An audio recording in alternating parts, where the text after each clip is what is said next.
workmanship, created in Christ Jesus for good works, which God prepared beforehand that we should walk in them. Ephesians 2:10. Hello, ladies, and welcome to Homemakers Radio. The purpose of these programs is to help you get something done while you listen, and hopefully I won't be in your way, and it will be pleasant and motivating. I'm Mrs. Sherman, and I have a website you can go to listen to this. I've provided a link there, and you can leave a comment on those episodes, and because they're on a blog with other pictures, and I'm making these videos for that, not for YouTube, and I don't want to interact on YouTube, so I don't have comments here. But you can go to my blog and look at all the other lovely ladies and their links, and perhaps get some ideas if you're having trouble getting started today. So I wanted to talk to you a little bit. I have 3 sections here, and first of all, if you're worried about my hair, yes, it's been cut. I had a mishap. I do live in farm country, but my home is surrounded by beautiful, beautiful old trees, and I move the sprinkler around and I try to get the grass green, and I walk under those trees, and I got something in my hair, which I suspect is some kind of sap. It was sticky, and it formed clumps in my hair, and I looked up on the web all different ways to get rid of it, and unfortunately I had already tried to wash it out, which is the worst thing you can do to sap. You don't put water on it, it just hardens.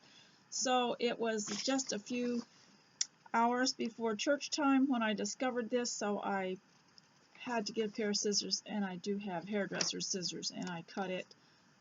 The big clumps of it out that was giving me trouble, could not deal with it at all.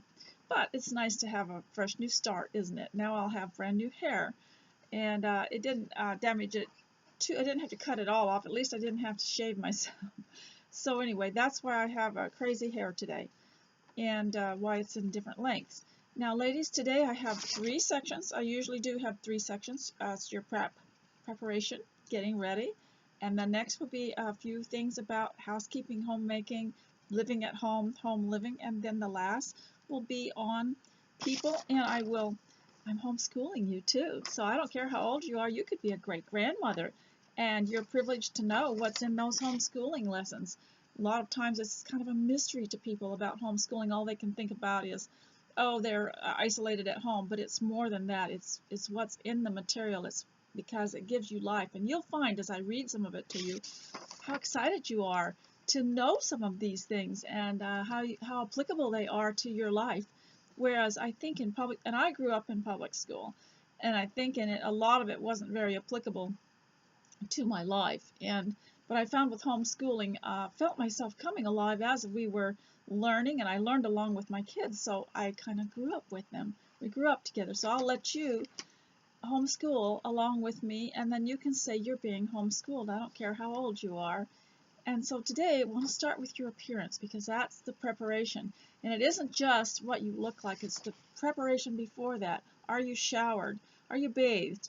Is your hair clean? Do you smell nice? Do you have clean clothes on? And do you feel like that you are ready and prepared? Because, you know, you might think, and I've done this many times, I'm going to just walk around in my slippers and my bathrobe and my pajamas for a little while, just going to move this little thing, and next thing you know, it's 3 or 4 hours later, someone has knocked on the door, or there's something that needs to be done, and you're not ready. It's just better to get up and be prepared.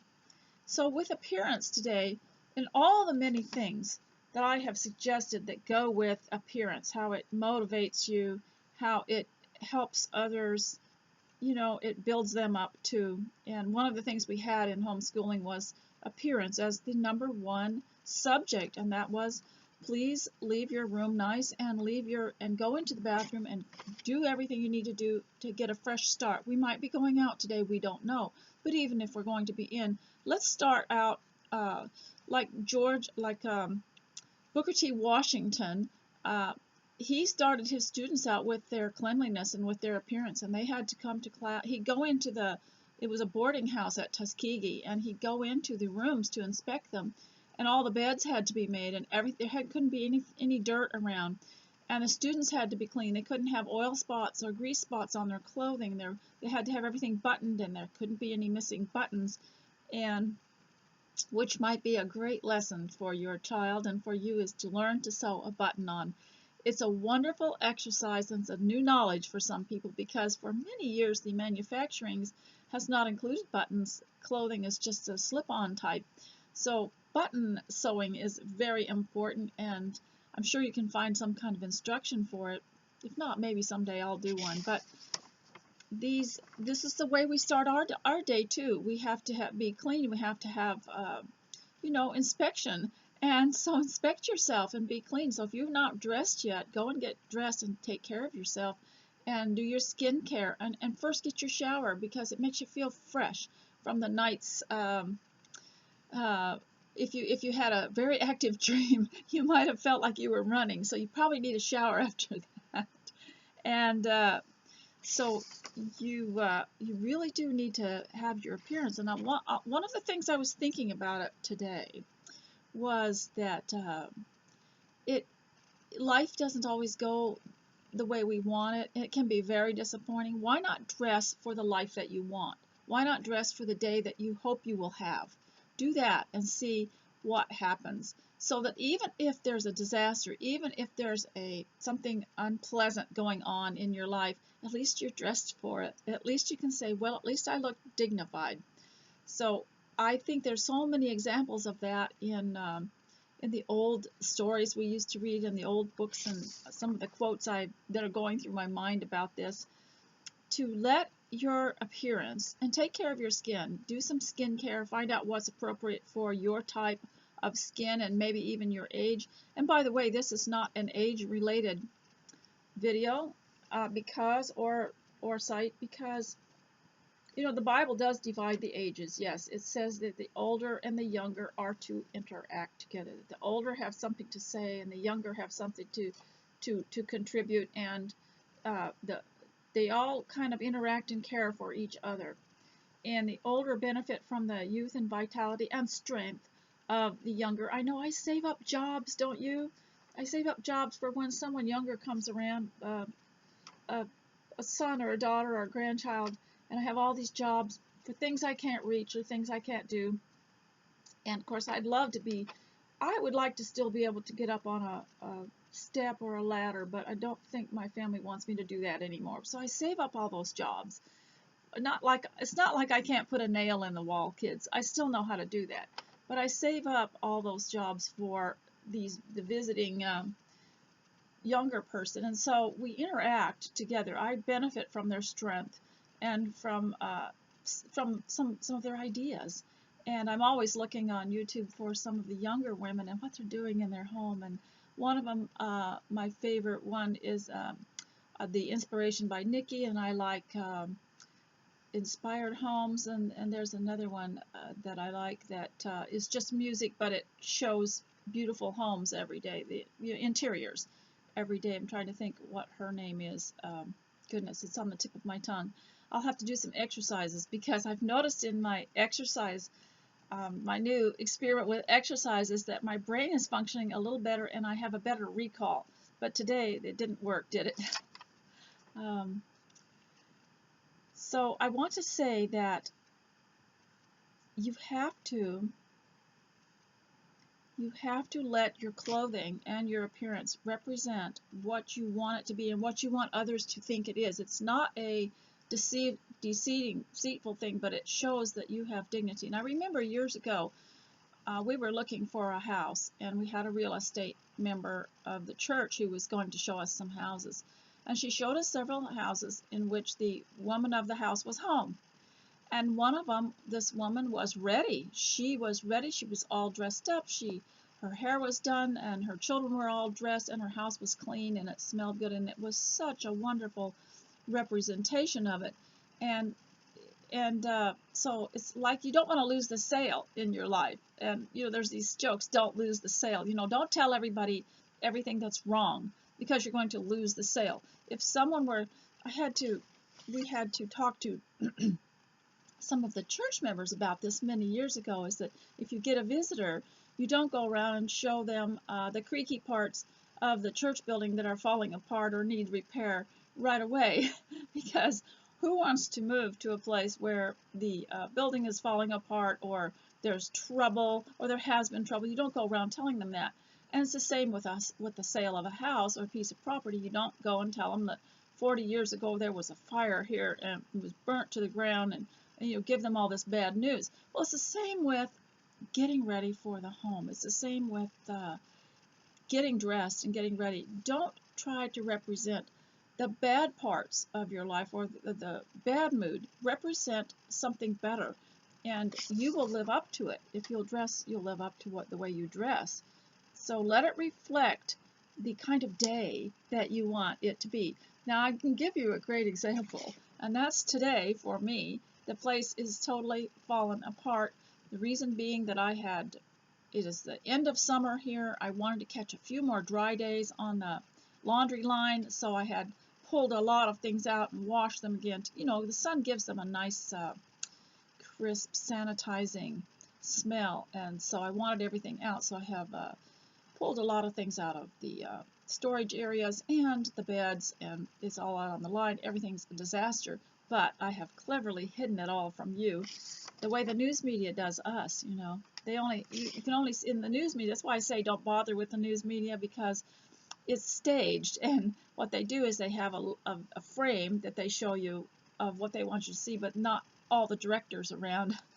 So dress to reflect the day that you really want to have, ladies. And there isn't much to see here except later on in the video I am going to show you some of the books, and as you know, I've been going through books. But I would like, before you go to get dressed, I want to show you my teacup. And this is from Brew to a Tea, the lady that sent me the set of 6 cups, and I just love these kind. But look, I have saved this fabric, and it's from Hobby Lobby, and it's by a company called Brother Sister Designs. Really nice, cheerful, wholesome type prints that I just love. And I've made several things from fabrics from Brother Sister Designs, and I think you can actually get them online on their own company, but Hobby Lobby does sell them, and it's 100% cotton. I just love it. I made myself a little scrunchie to wear in my hair, but that was when I had hair to tie up. It won't fit now because it's too short. So I'm wearing it on my wrist, and all it is and these are coming back. They were kind of popular in the 1980s, and you just run a piece of elastic through a tube, and then you just wrap it twice around your hair like that. But today I have it around my wrist. But I want to show you this wonderful cup. Doesn't it almost go with this dress? Almost. The dress has a little bit of darker rose in it, and there are some there. But I think that almost goes with it. So I wanted to show you that before you go. So now you can go and get ready, and I'll talk to you while you go. And when you can hang up and dial me up again when you get back. Just don't lose your place. Now, one of the things that I talked about, I want to elaborate more on why you should get dressed. Now, I understand if you're not feeling well and you're still in bed, but even then, I have found, now everybody's different, and I want to right away qualify all this. What I'm saying today by telling you that this is my opinion based on my experience and what inspires me. It might be different for you, so don't go away saying that Mrs. Sherman said to do this and said to do that, because it has to be what goes with your home and what suits you, because not everything you do is going to be the same as I do it. But the idea that I'm trying to portray is just the basic principles and inspiration behind it. And so I wanted to talk a little bit more about why you should try to represent by your clothing what you want to be and what you want the day to be like. And one of the reasons that I sew, I'm just getting at my sewing, trying to use up my fabric, and this was something that I bought a couple of years ago to sew. I had cut out. One of the reasons that I want to wear the cottons is because they're so livable.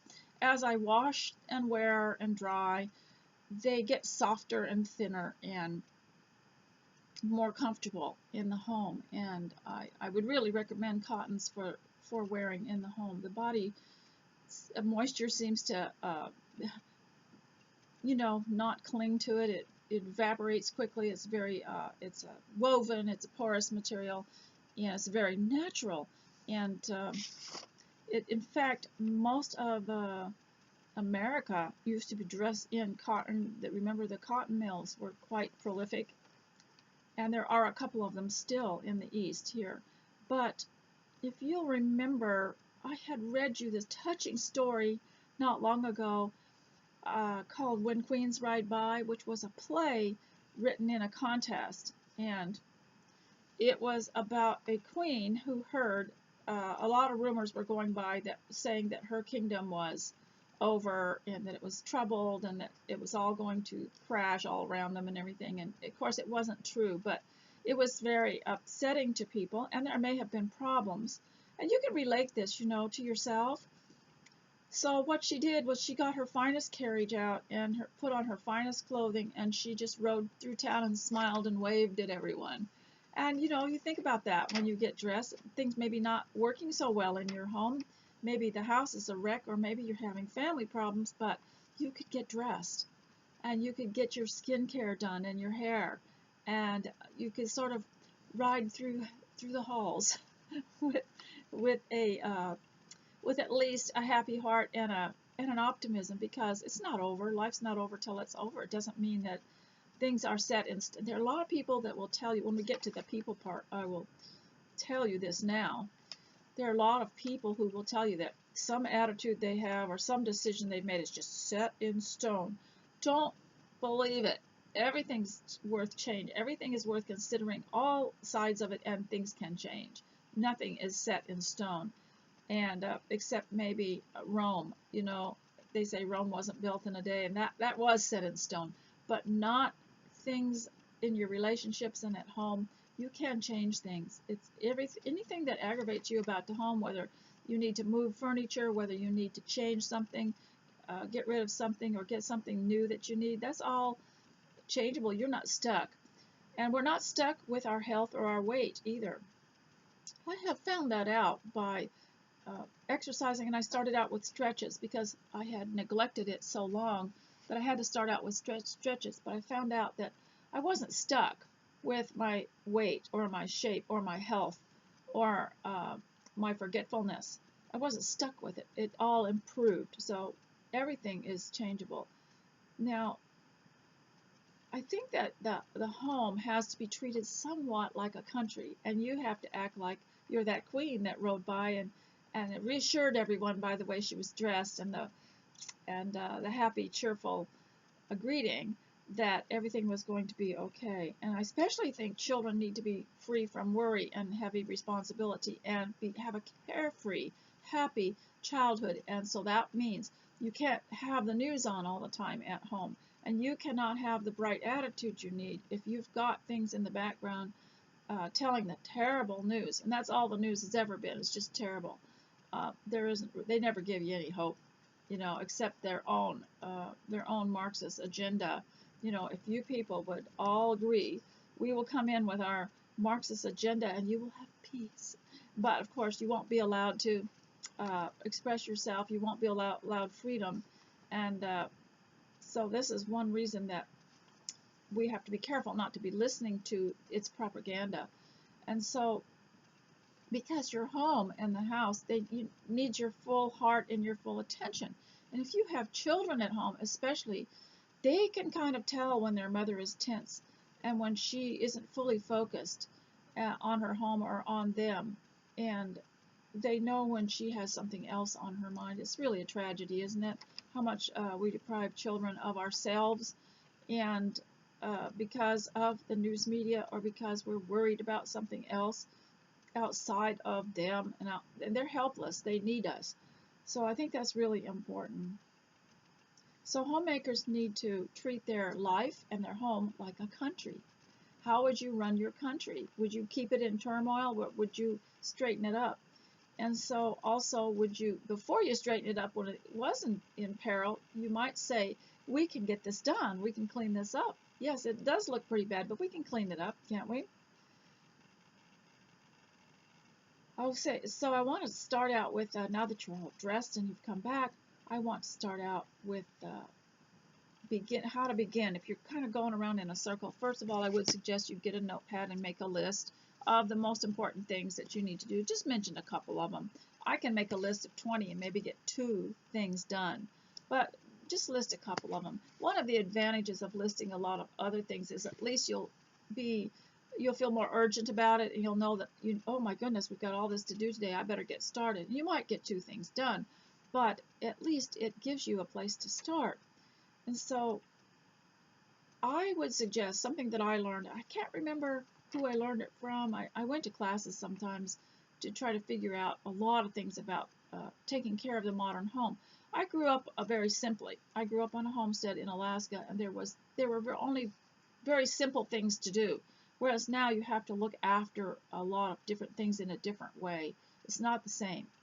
And so I would suggest, this is what I learned, was to start with rooms that are the easiest to master, or that already are pretty well cleaned up. If you're having trouble getting focused, getting started, it's like a warm-up. You know, I've been taking exercises lately, but I always have to start with a warm-up. And you don't just start jumping around and running. You have a warm-up. So it's the same with housekeeping and homemaking. You start with a warm-up. And you might start by giving your mind an affirmation like the one that I just read to you when you opened up the video. And that is start with the rooms that are in the best shape, or whatever's the easiest and most quickly remedied. And then go on to the harder rooms, the rooms that are going to take a little more concentration, a little more time. I always like to bring in a story that's playing on one of the videos that I look at, or on Leverbox or something like that. And so that's one reason I created these videos, is that maybe somebody could listen to something like this that might be helpful. Now, so the homemakers need to begin with rooms that are in the best shape, because it gives you a little instant success. So you go to the rooms that are in the best shape and you clean those up and maintain them. They will probably just mean a few things straightened out, maybe a little sweeping, but don't start and dig in to the worst room in your house in the morning when you need to start. Do the rooms that are the easiest, and then graduate to one that's maybe a little bit more difficult, and then get in your darkest, dreariest, most messed up room. And that way you've got a little momentum going, and you have some success, and you can walk back, look at the clean room every now and then, and smile, and then come back to the room that you're working on. That's one of the concepts that I learned. And I was just listening to Sense and Sensibility and Wives and Daughters again this week on my DVD player while I was doing something, and I ran across the one where Eleanor said something about a cottage that they were. Someone had said that they were so fortunate to be living in this cottage, and how they'd always wanted to have a cottage. And Eleanor said, with dark, narrow stairs and a kitchen that smokes, I suppose. And as I was listening to it, I had to turn it off and laugh, because I thought, I have that. Every now and then I'll read something from one of these old books and think, I have that. And then also I have been going through poems and wishing that I had written out some of them, because I didn't. But I wanted to teach you a couple of them, and you can go look them up, and I'll include them on this page. And it's to do with homemaking, really, and it's to do with taking care of yourself too. And I mentioned that, well, let me just quote as much of the poem as I can remember. Good, better, best. Never let it rest until your good is better and your better best. Now, when an athlete in, let's say, the Olympics in a race is practicing, I mentioned this in maybe the previous video. When an athlete is practicing and racing, someone is usually there with a type of timer, or used to be a stopwatch in the olden days, and wants to run and wants to beat his own record. That is what makes him a winner, is he tries to do better than he did before. He's beating his own record. He's not thinking about beating his competitors right now. He's trying to beat his own record. So this is what you do with this Good, Better, Best poem, and it is quite a bit longer. Good, better, best.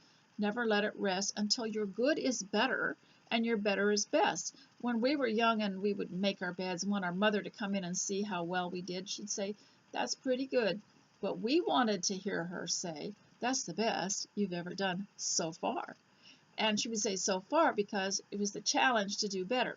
Good, better, best. Never let it rest till your good is better and your better best. And so an athlete will always try to beat his own record, beat his last timing, make it shorter than the last time.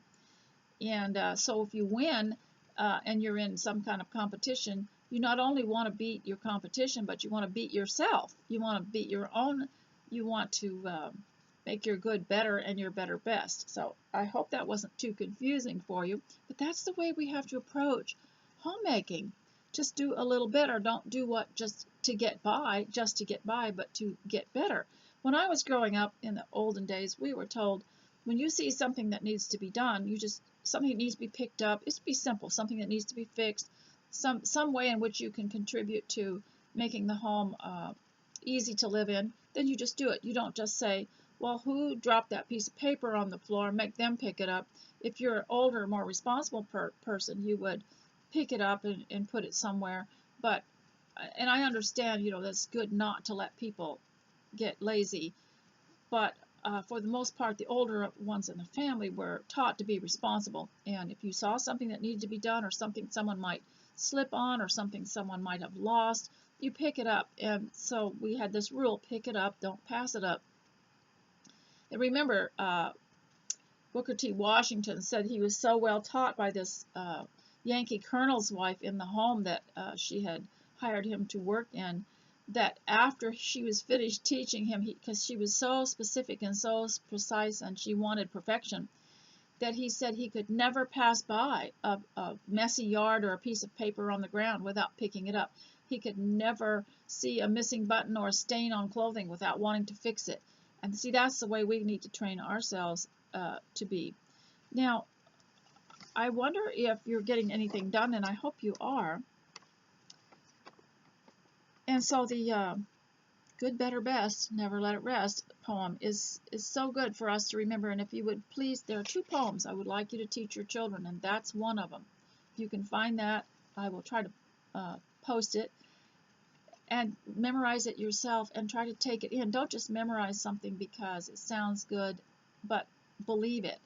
Sometimes Mr. S. encourages people at church, okay, we're singing these old familiar hymns, but let's sing them like we actually believe them and not just sing them because, it's got a catchy little tune or because they're familiar. But let's take them in and say,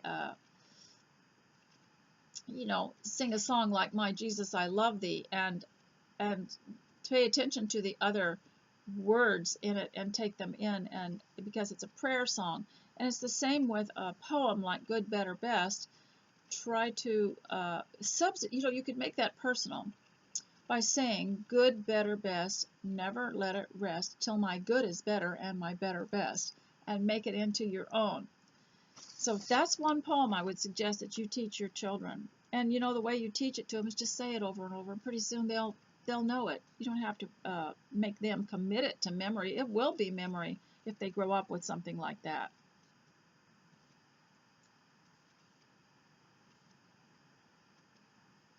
Now, there is another poem.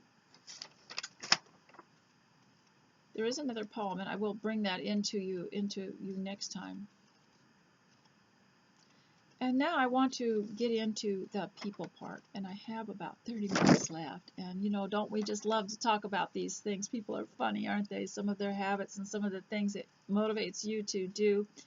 And so the first thing I want to tell you about troubled people and how it's related to perfecting yourself is you never let them stop you from doing what's right. And they can do that if they get too deep in your head and they're very negative. And we've all been around those types, haven't we? They snap at you the minute you say something. If you say something very hopeful, they'll snap at you right away and tell you why it cannot be done. Remember that poem by Edgar Guest? Somebody said that it couldn't be done, and this is a great one for children too. It has several verses, but I'll just quote you as much as I know. Somebody said that it couldn't be done, but he, with a chuckle, replied that maybe it couldn't, but he would be one who wouldn't say so till he tried. So he buckled right in with a bit of a grin. If he worried, he hit it, and he tackled the thing that couldn't be done, and he did it. So one thing, now you have to watch about manipulative people, because if they know you have that attitude, they might suggest you can't do something that you probably shouldn't be doing, just to see if they can trick you into attempting something because you rebel against being told you can't. So always have good judgment about this. Now, you have to look at every disadvantage that comes your way. And of course, this is the year 2020. I'm not going to mention any of the words, any of the trigger words of the time, because I would like for this video to be timeless, so that you can watch it 20 years later and not know what happened in 2020, because I'm not going to talk about it. And that's one reason I'm home, and I have been home for such a long time. Many of you who now have the opportunity to be home will start to understand what we seasoned homemakers have been doing, and how we are able to stay home.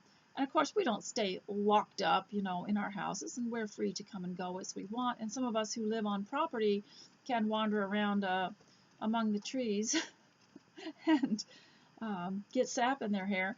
But look at every disadvantage as an opportunity, and every setback as a chance to be creative and inventive. Many times during the Victorian period, when so many inventions were created, it was because someone was looking for a faster way to do something, an easier way, a more efficient way.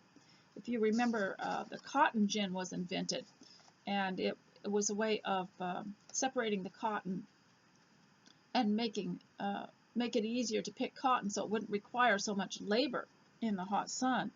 And I look out here in the field across from where I'm sitting here out the window and see all that farm machinery. It just gets bigger and better all the time, and it's almost like they have a luxury unit to ride in. They have air conditioning inside of the cab, and they have their internet, and they have all the communication they need, and they have a cooler to put their food in. And I'm thinking, well, we've really come a long ways, and it's just quite marvelous.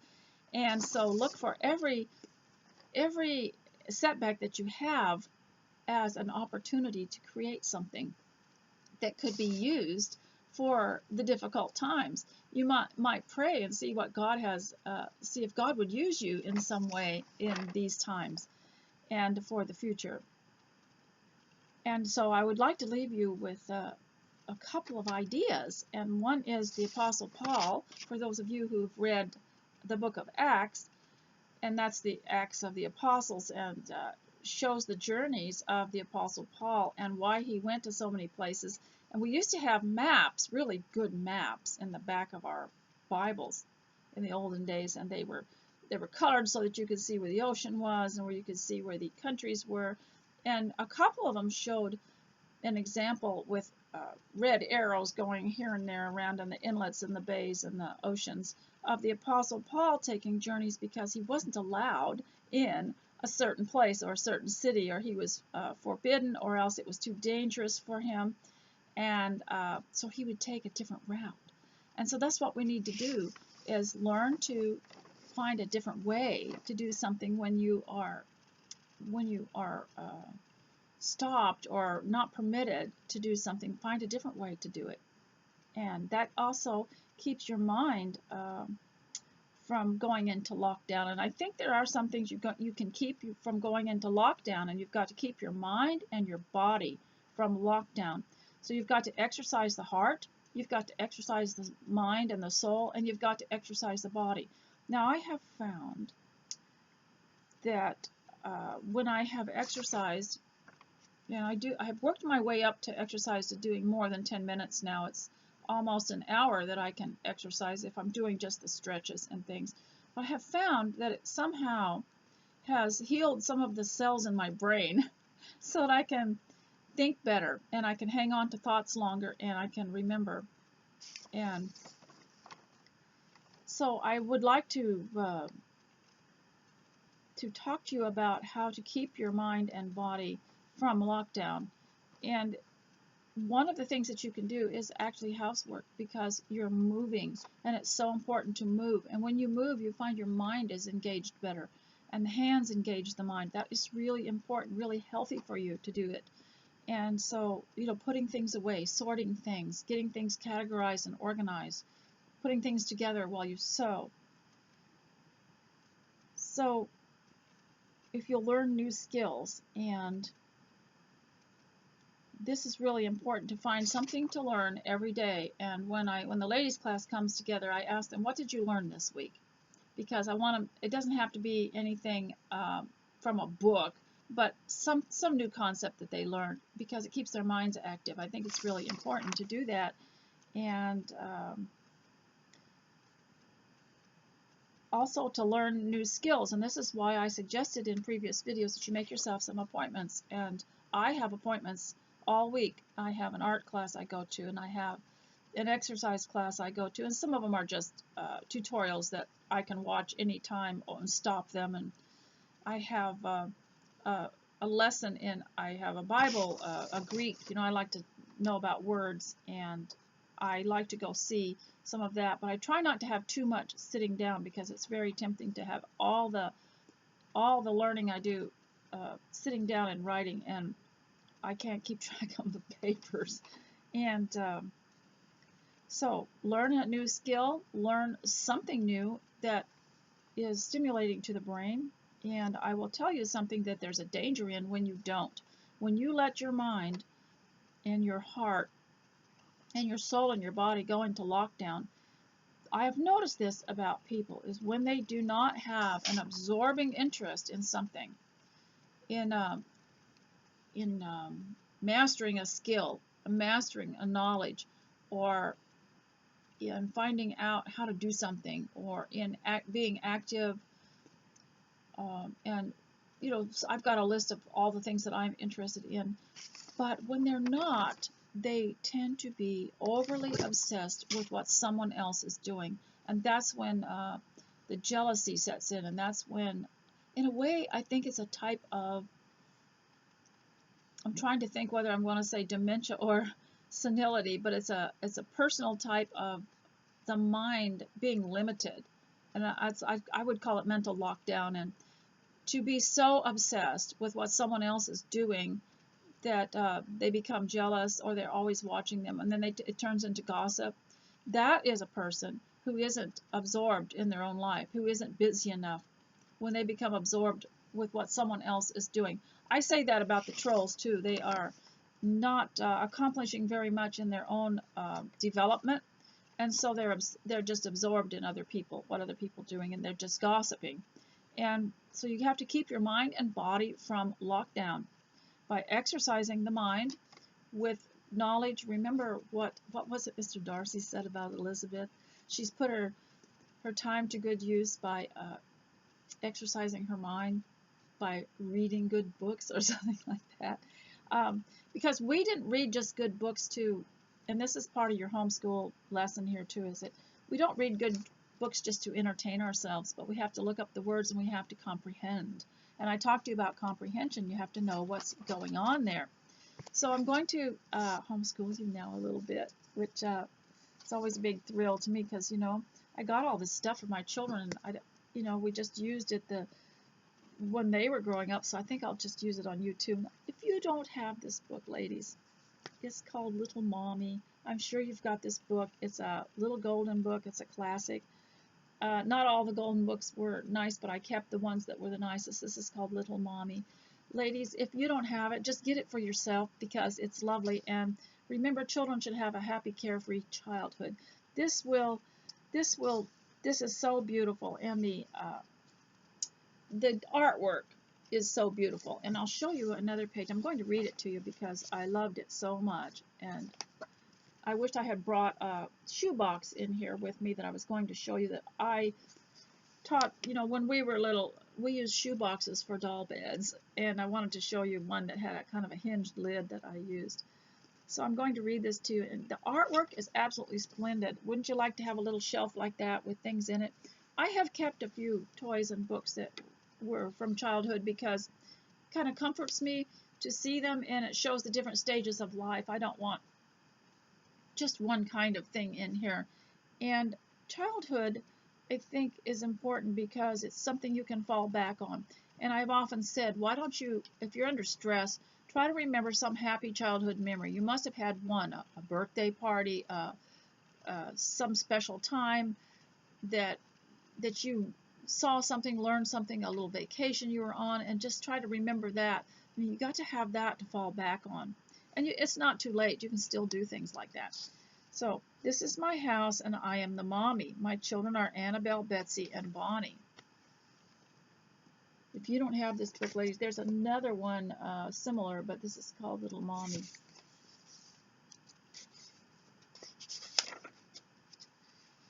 They are good little children and do just as I say. I put on their coats and they go out to play. Billy is daddy. He works in the city. He has a new car. Isn't it pretty? Oh, I want that car. I want that toy car. I see toys in here I'd really like to have. I see a little wagon there.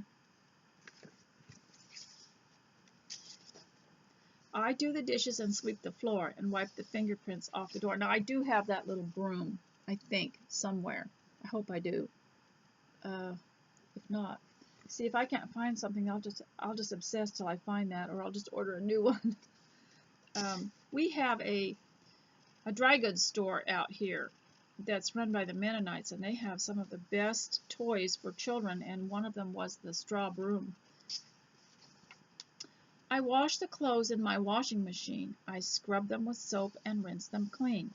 Then I hang them on the line to dry. I'll have to iron them by and by. Now, I have a little old-fashioned scrub board and a tin bucket that I use, and a bar of not old soap, but, you know, a replica, some kind of soap, laundry soap, forget what it said it was.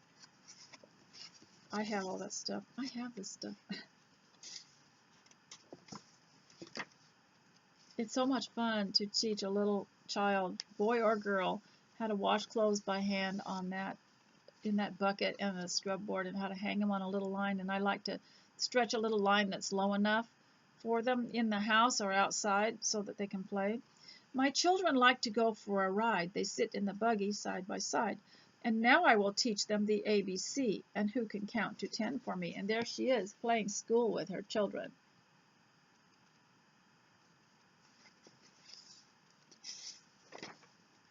I think it's time for me to bake. I'll make some cookies and ginger cake. Well, there they are. There are all her pretend children sitting around watching her. I think I have that high chair too somewhere. I might have that little stove. I have this stuff. My neighbor comes for a cup of tea. We have a party by the cherry tree. Isn't that wonderful? You know, if you could get 2 of these books, it might be fun to take one of them apart and put them inside of a plastic sleeve or a frame, and just frame them for a child's room or a playhouse or a playroom. Oh dear, I'm afraid Betsy is ill. I put her to bed and give her a pill. I call on the phone for Dr. Dan. He says he'll come as quick as he can. Danny is doctor and he comes in a hurry. He takes her temperature and says, don't worry. She'll be well as quick as a wink. It's just the mumbledy bumps, I think.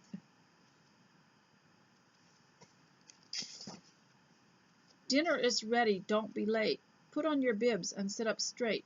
We're having potatoes and blueberry stew. Now eat your spinach. It's good for you.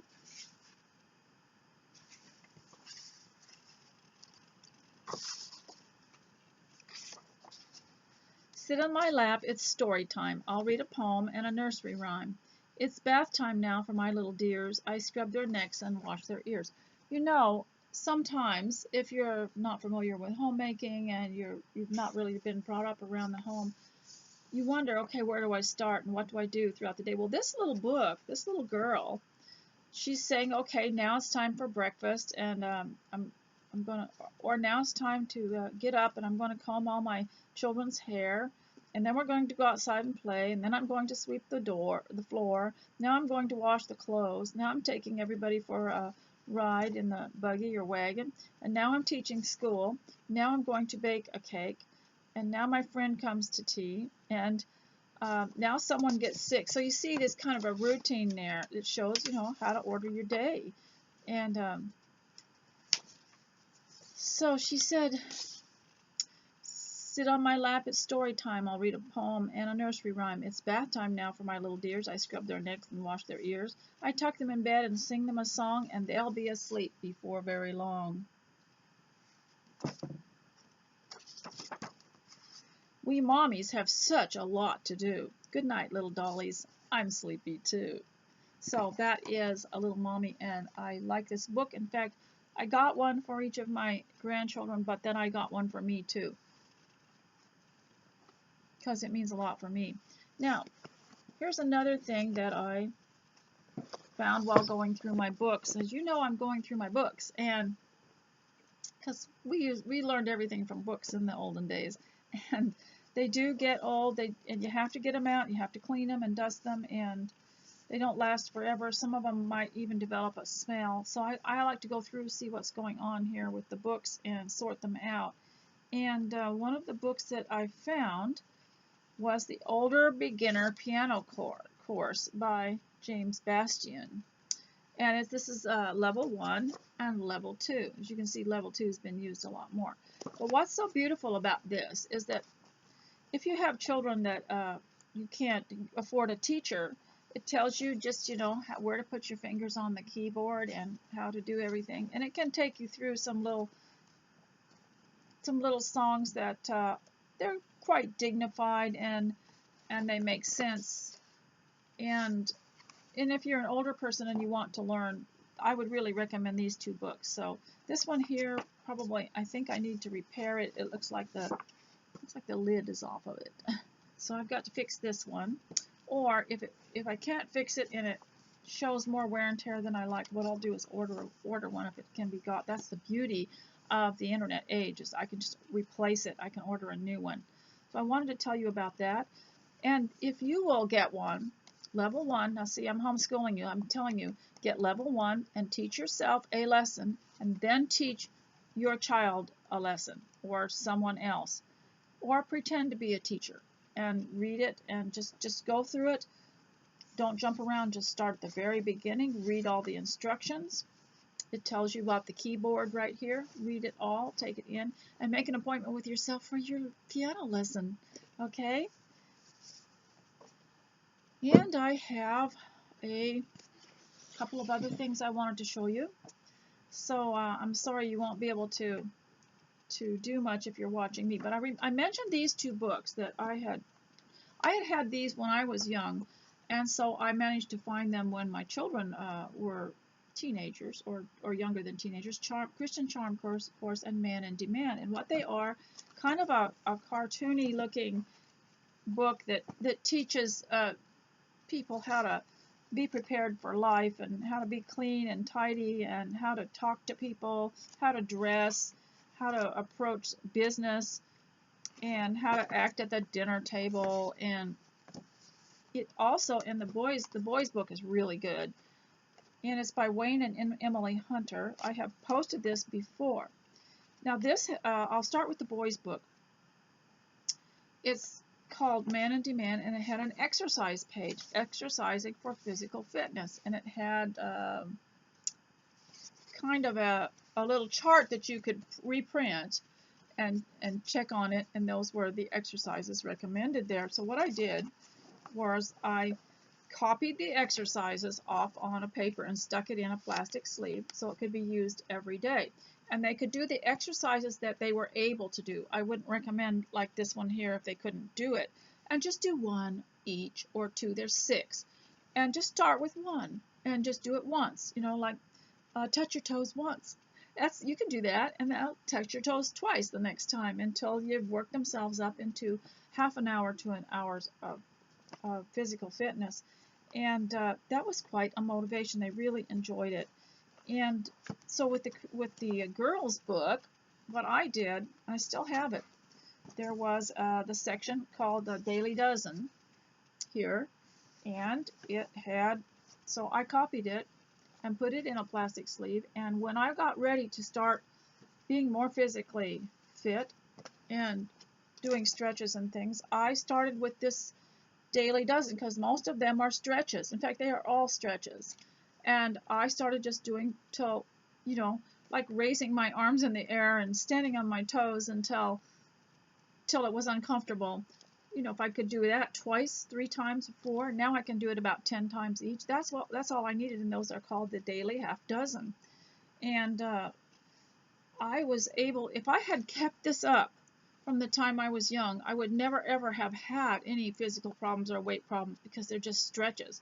And I got busy, and I thought, you know, of course, at the end of the day, after you've carried a baby around or you have done a lot of housework, you're so exhausted that there's no time or inclination for exercise. But I really recommend that. And so today, this is what I start out with every day. If I don't get around to the videos that I watch, at least I do these. And I time myself so that I've done quite a few and take a little bit of time. The other thing I wanted to talk to you about was maps. Now, the reason I wanted to talk to you about maps is because I had been talking about the Apostle Paul earlier in this video, and how he would find a different route to go around to avoid trouble, to avoid any kind of danger, or because someone had told him he couldn't go somewhere, he figured out a way to get a different way. And so I got to thinking about the maps I had seen when those lessons were being taught from the book of Acts, and to show these journeys that he took, and how he would say that he would not go somewhere because the door was closed, and so he would go where there was a window open. He would go somewhere else where a door would be open to him, and surprised sometimes at some of the things that he found. And so I have this map book. It's called the Road Atlas for some of our road trips. And notice that Mr. S, because I was mostly the passenger, he would take a highlighter and he would highlight the road so that I would know where we were going, and so that I could see what we were going to do. He would do that ahead of time because I was the passenger, and that way I could read a map. Now, it's one thing to say, you know, get your phone and look at it. That's not adequate, because these maps will show you first the whole picture. They'll show you the continent that you're on, and they'll show you the state that you're in and where you're going, and not these little bitty snippets of things. And I'm sure a lot of you might be able to manage better with a phone, but I really like the maps, and I like the paper and everything. And so for every trip we took, I had a map, and you know, some of them are a bit worn out.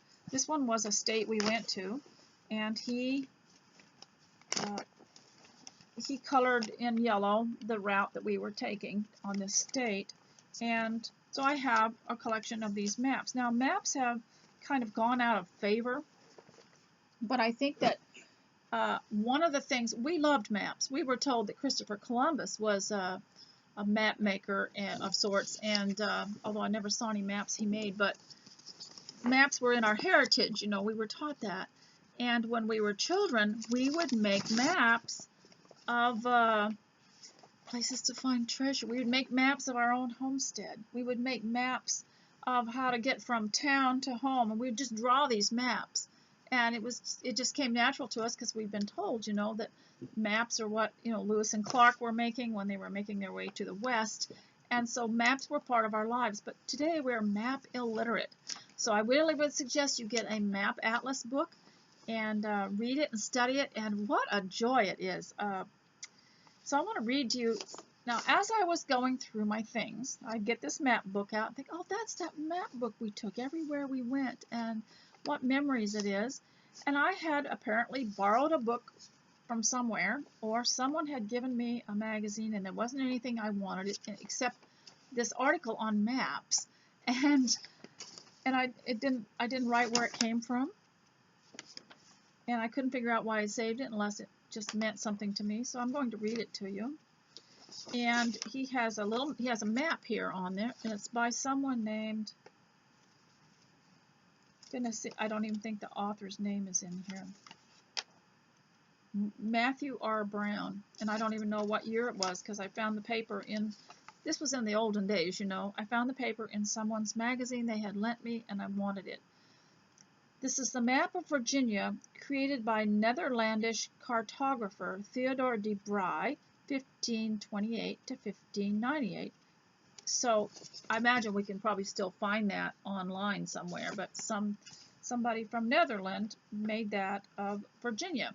And you know, the East, New England was actually settled quite a bit by the Dutch at first. In fact, I think that's, yeah, that's true. The Dutch were quite prominent. So here's the history of maps, and you can work a little bit longer. So I'm going to give you a little history of maps. Might not be very interesting to everyone, but if you don't want to listen, you can go now. Maps were once highly sought-after instruments of power that gave monarchs the key to private trade routes and newly discovered lands. You know, that is really something that they were so highly prized that you wouldn't want just anybody to get their hands on a map, because it might lead them to some kind of wealth that they don't deserve, or it might even lead the thieves to something they shouldn't have. So maps were highly prized. One of the earliest wall maps, now 500 years old, was created by a German scholar and measures 4 by 8 feet. The world map reflects much guesswork. Cuba is as large as Great Britain. Maps were prized for their beauty as early as the late 16th century, when alchemist John Dee noted, "Some, to beautify their halls, parlors, chambers, liketh and loveth, getteth and useth maps, charts, and geographical globes." Maps in Holland, in the 17th century.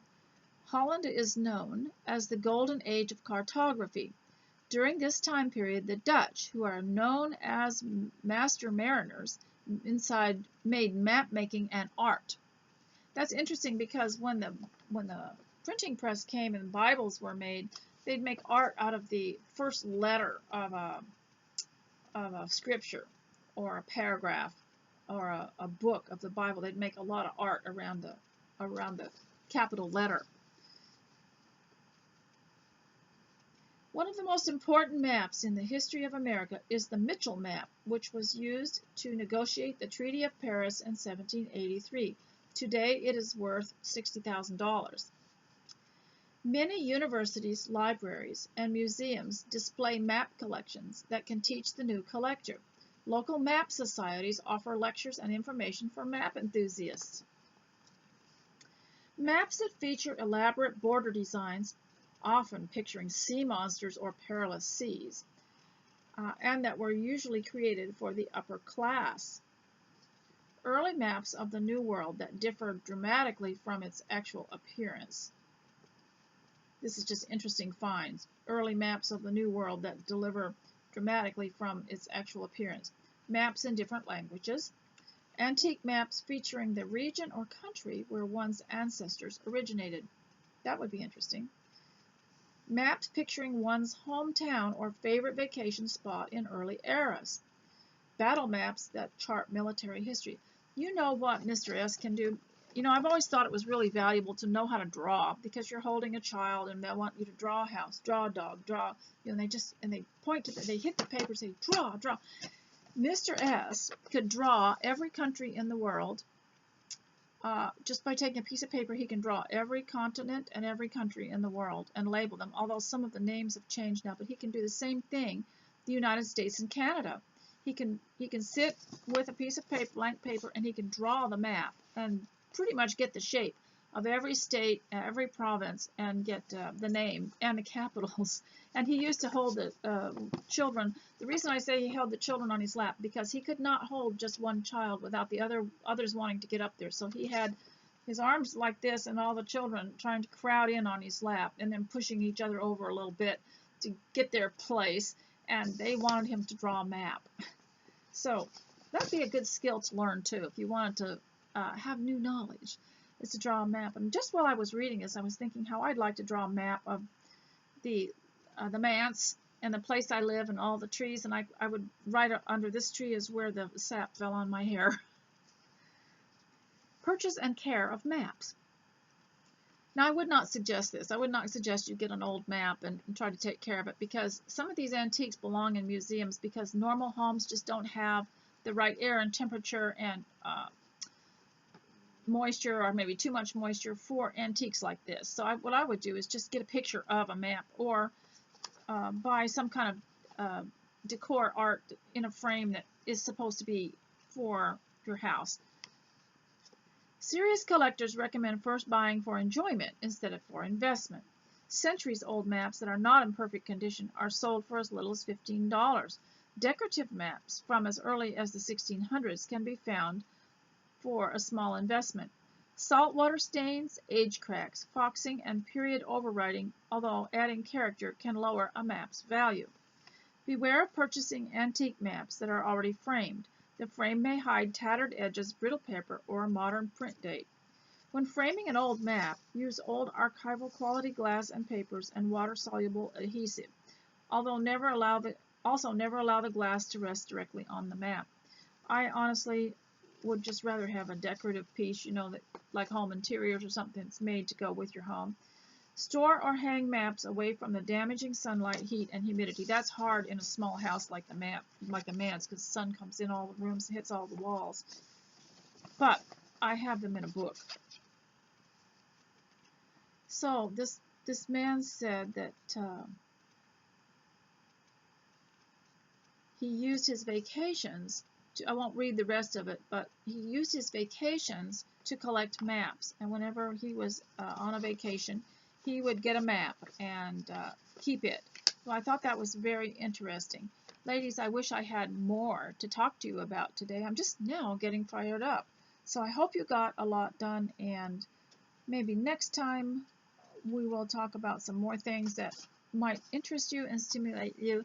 And so until I see you next time, thank you to all of you who have come here to listen. I'm honored, and thank you for those of you who support me and give me so much encouragement, and thank you for those who bother to leave a comment. I realize you're busy, so I'm not insisting on the comments. So ladies, until next time, I will say God's blessings on you, and I hope to see you back here soon. Bye.